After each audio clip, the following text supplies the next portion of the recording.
ছোট্ট একটা আম গাছ, কি পরিমাণ আম ধরছে দেখো, কতটুক আম গাছ, কিন্তু আম কিন্তু প্রচুর।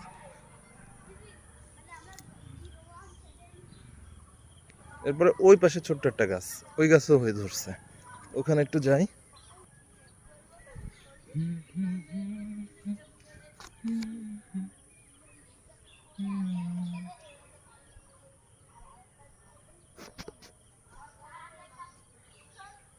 মজার ব্যাপার, এখানকার প্রত্যেকটা ছোট, এখানে এরকম 8টা থেকে 10টা ছোট্ট ছোট চারা আছে, ছোট্ট একটা জায়গা, কিন্তু আম ধরছে প্রত্যেকটাতে। মানে গাছের থেকে আম বেশি প্রত্যেকটা। ওই যে ওখানে একটা আছে, প্রত্যেকটা গাছ ছোট ছোট গাছ, কিন্তু